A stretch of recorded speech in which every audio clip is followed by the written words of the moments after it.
We took notes. We talked about difference of squares. Today we're going to be talking about sum and difference of cubes. So if you remember, in order to use difference of squares, the two things that had to be happening, you had to be subtracting. That's where the difference comes from. And you had to have two perfect squares.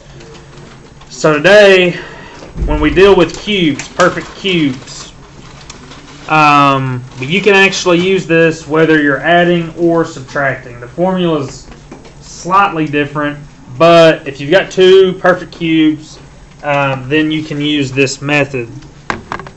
So first, we had a list of all of our perfect squares. When you cube a number, that's just a number raised to the third power. So let's get a good list here so we can look at it of our cubes. So what is 2 cubed? 8.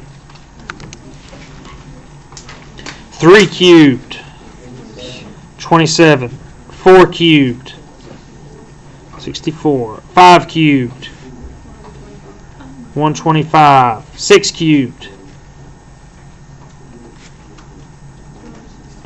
216.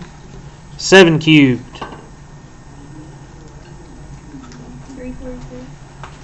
343. 8 cubed, 9 cubed, 729, and 10 cubed is 1,000.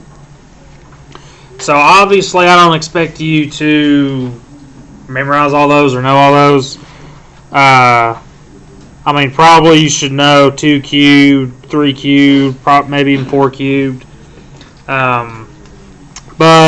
So we have this list here so that we can look at them and that we don't have to make our brain start smoking trying to figure these out. Alright, so whenever we did difference of squares too, we talked about taking the square root of variables with an exponent. So does anybody remember how we did that? What did we do to the exponent when we took the square root of it? We divided it by 2. So it was only a perfect square if the exponent was an even number. So if you could divide it by 2. So now since we're doing cubes, what do you think is going to change?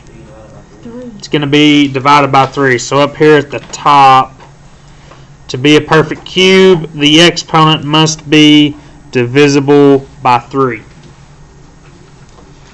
So it's 3 because we're raising it to the third power. So down here, when we talk about cubed roots of our variables, all we're doing is dividing the exponent by 3. So the cubed root of x to the third would get x, because 3 divided by 3 is just 1. The cubed root of x to the 9th, x to the third, cubed root of x to the 30th power, x to the 10th. Then we'll get x to the 14, x to the 20, and x to the 100. So all we do when we take the cubed root is just divide the exponent by 3.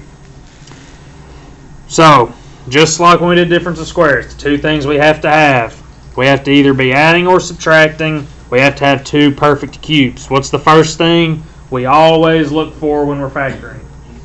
A GCF. And you'll probably notice pretty quick, because if you don't have two perfect cubes and it's asking you to solve using difference or sum of cubes, then there's going to be a GCF that'll get you those cubes. Alright, so here is the big scary looking formulas that are just two big teddy bears. They're not scary at all once you start using them. So the rule, we've got 2. This is the sum of cubes.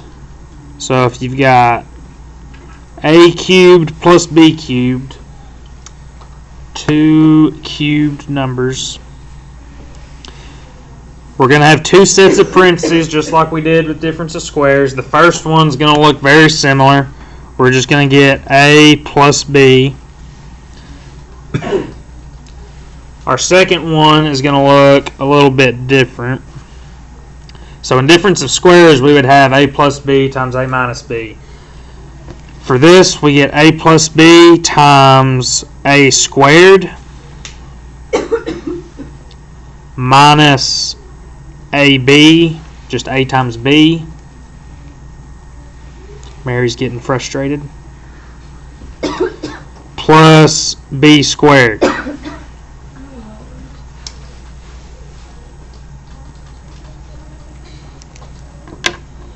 Trust me, it's not as bad as it looks. So that's when we're adding two perfect cubes. Now when we're subtracting, if we've got a cubed minus b cubed, the formulas look almost identical. So for our first set, since we're subtracting, instead of having a plus b, we're going to have a minus b in our first set. And just like up top, we'll get a squared. And then instead of minus ab, we're going to have plus ab. And then plus b squared.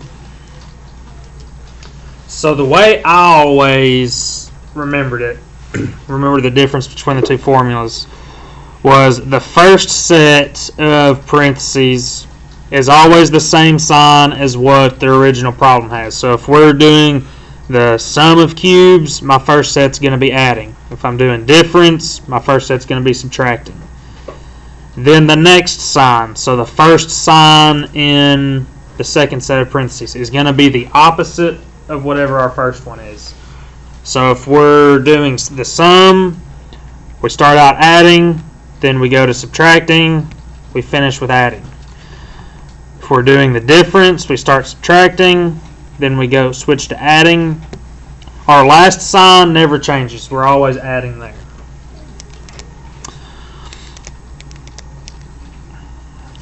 Alright, so let's look at some examples here. So we're going to treat these pretty much the exact same way as we did when we did difference of squares. We're going to find our a cubed and our b cubed, and then we're just going to find each other term that we need up here, and then just plug them straight into the formula. So on number 1 here, what is my a cubed term? X to the third power.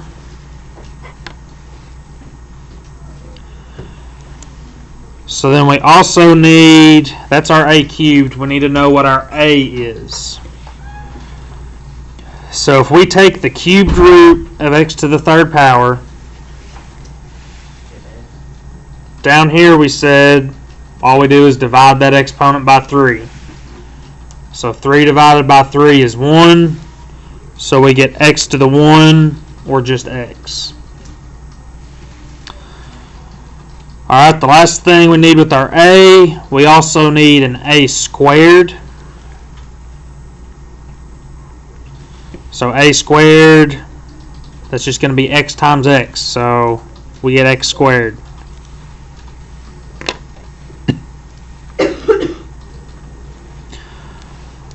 Alright, now we need to find our b's. So our b cubed is what?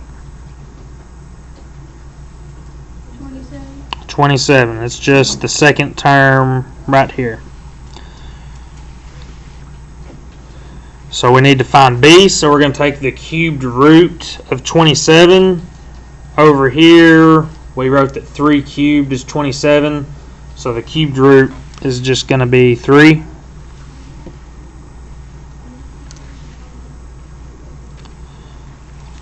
And so what's our b squared going to be then? 9. Just 3 squared. Alright, so do we have everything that we need? We're missing one thing. We need the AB. So all that is a times b. So x times 3, you just get 3x.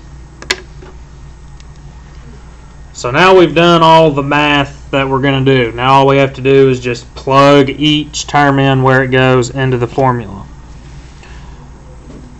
So we are using the sum So we're going to be using the top formula. So a plus b. Our a is x. Our b is 3, so we get x plus 3.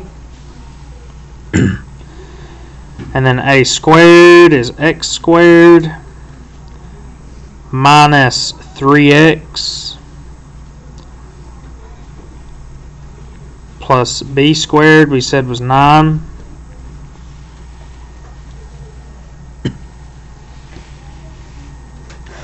And that would be as far as we can factor that.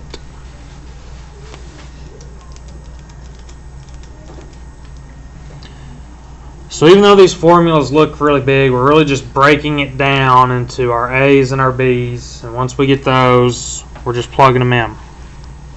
And on a test, I don't expect you all to memorize all of these formulas and stuff. You'll have these on the test, but you will be expected to know when to use them and how to use them. So you won't have to memorize these, but you will need to know how to use them. Alright, number 2, what's our a cubed? X to the third, which means our a is going to be just x, or x to the 1. And we also need a squared, which we'll just get x squared for.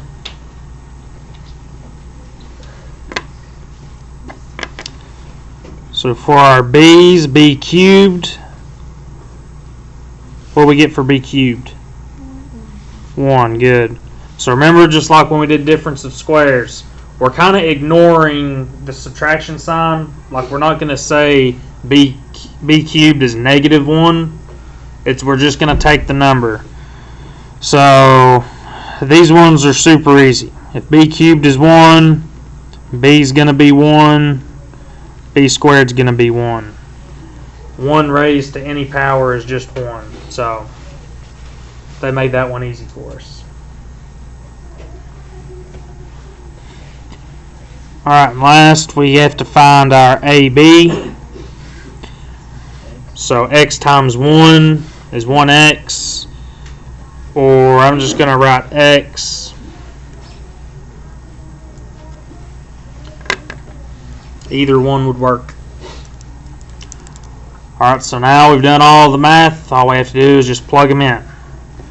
So we're using the difference of cubes here because we're subtracting. So we're going to be using this bottom formula. So a minus b, we get x minus 1. And then we will get x squared plus x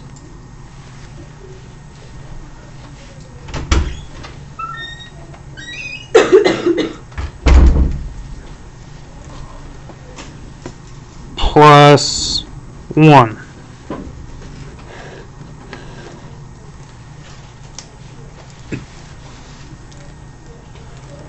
Alright, what questions do y'all have about this right now?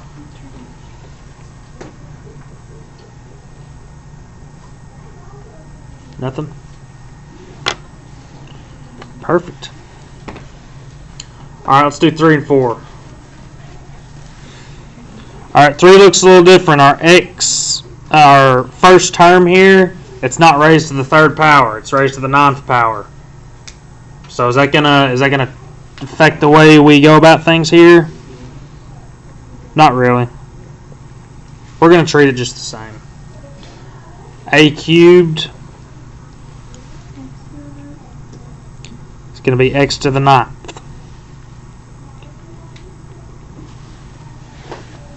So that means our a term, if we take the cubed root of x to the 9th, how do we do that? It's going to be x to the 3rd because all we're doing is dividing that exponent by 3. So 9 divided by 3 is 3. So we get x to the 3rd. What about our a squared? So that would be x to the third times x to the third.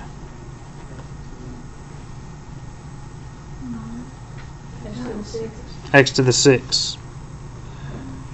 So that's, remember, the way back from 6.1, the multiplication property. When you multiply variables, the exponents add together. Alright. Now our b cubed is 729.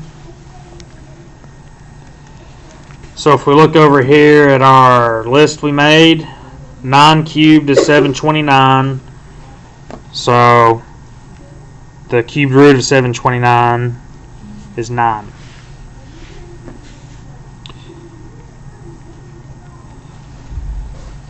So b squared, 9 squared is 81.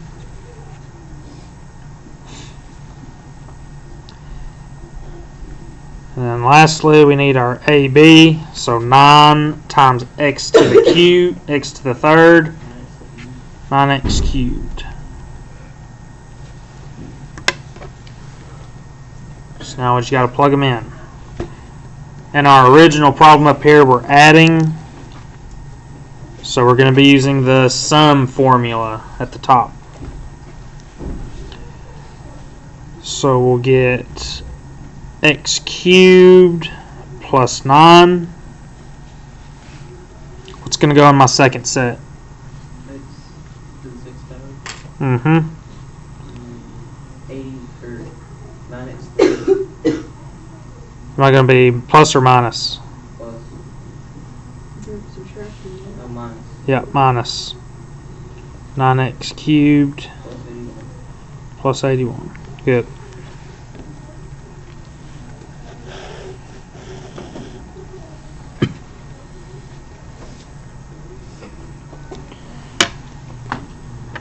Alright, last one on this page. So we got a cubed is x cubed. So our a is going to be just an x. So a squared is x squared. Those ones are pretty easy. Our b cubed is 216 y cubed. So if we look at our list over here, 6 cubed is 216. So the cubed root of 216 is 6. Now, what about our y's? How many? Will it just be...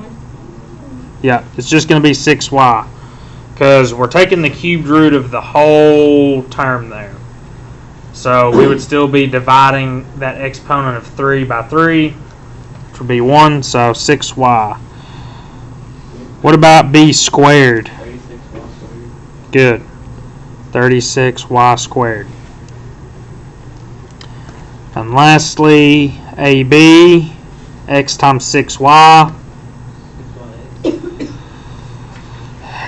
If you put 6yx, that's still right 100% of the time. Like if you're on a test or a textbook or wherever, they're going to put it 6xy. The x always comes before the y.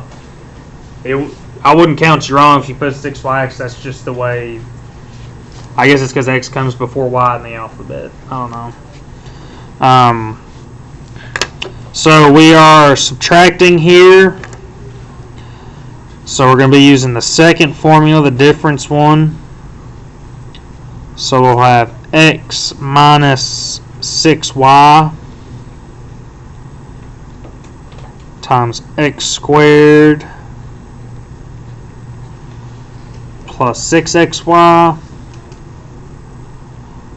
plus 36y squared.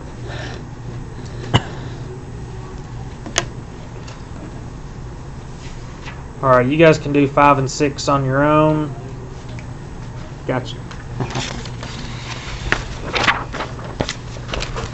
Come on, it's okay to have fun in math. So these are just more practice problems. You can rewrite the rules up here just so you're not flipping back and forth. was looking for I'm thinking, oh my god. Yeah, I think, I don't know, maybe later you can go and you can create your own problems. And if you create your own problem, I'll solve it. You can bring it to me and I'll solve it. Alright, so I'm going to rewrite these formulas up here to keep us from flipping back and forth. Does anybody remember the sum one without looking at it? No. Yeah. It's A No. plus B A plus B? times A squared. A squared Mhm. and minus AB Mm-hmm. plus B squared. Come on. Where? If I had a gold star, A you would get it. minus B times A squared plus AB plus B squared. Wonderful. This is pretty easy. Huh? What did you say, Mary? Speak up. Easy. This is pretty easy. Yep. Do not make it harder. Huh? Do not make this harder. It's not really getting harder. There's a little different one here, but it's not. I wouldn't say it's harder. I heard that I had to. All we're gonna be doing here is there's gonna be a GCF. You all have been doing GCFs for like a week, so. Alright, so number 7.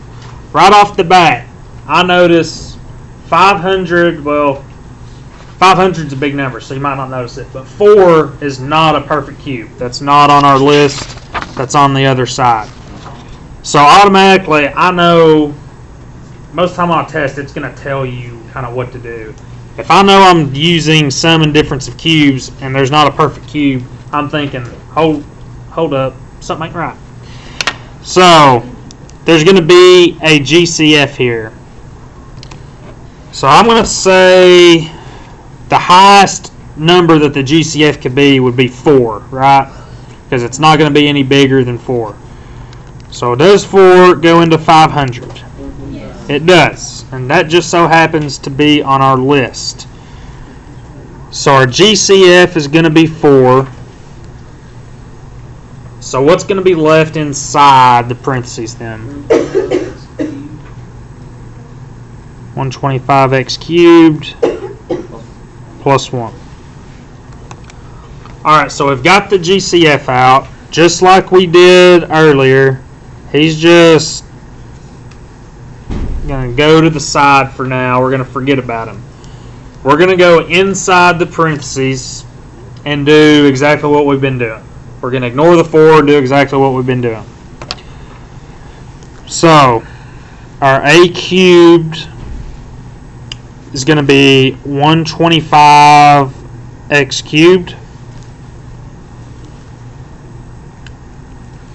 Our a, if you flip over and look at your chart, 5 cubed is 125. So the cubed root of 125 is going to be 5. And we're also going to have an x. Yep.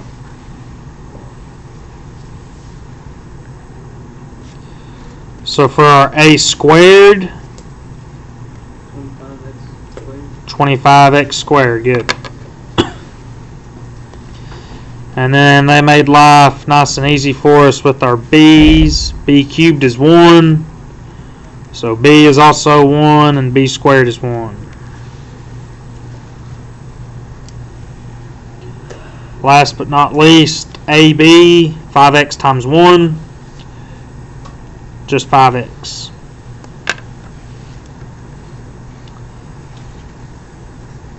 So now our GCF, that goes out in the front of our final answer. So we were adding, so we're going to be using the sum of cubes formula at the top. So a plus b is 5x plus 1 times 25x squared minus 5x plus 1.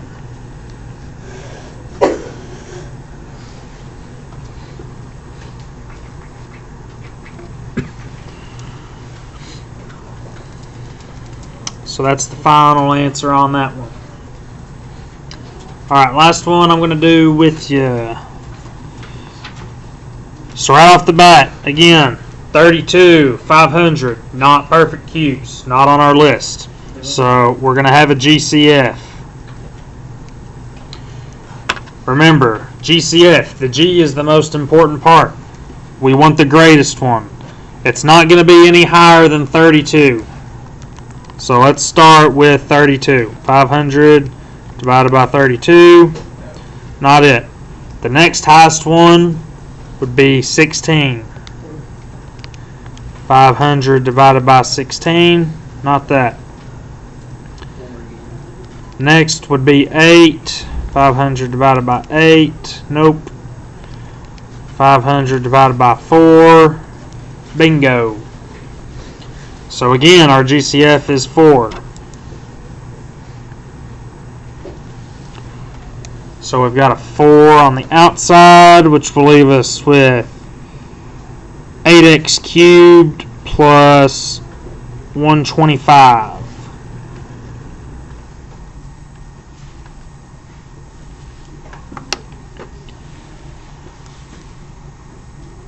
So our a cubed is 8x squared, or 8x cubed.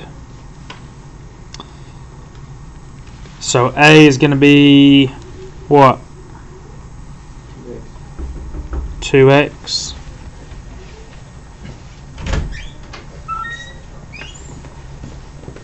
Which means our a squared will be, 4x squared.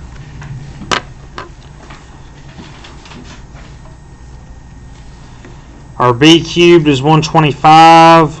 We just used that one, so we know b is just going to be 5. And 5 squared is 25.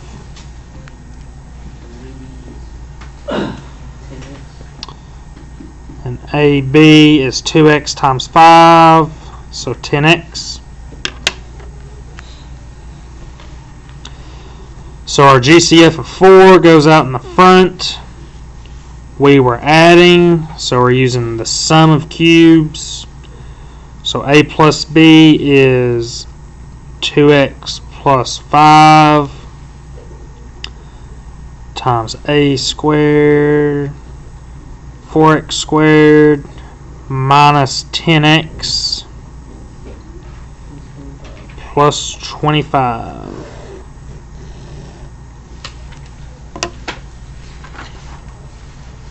Alright, I'm going to let you all do the last 4. But isn't that what they do? That's what Marcellus does, yeah. That was rough.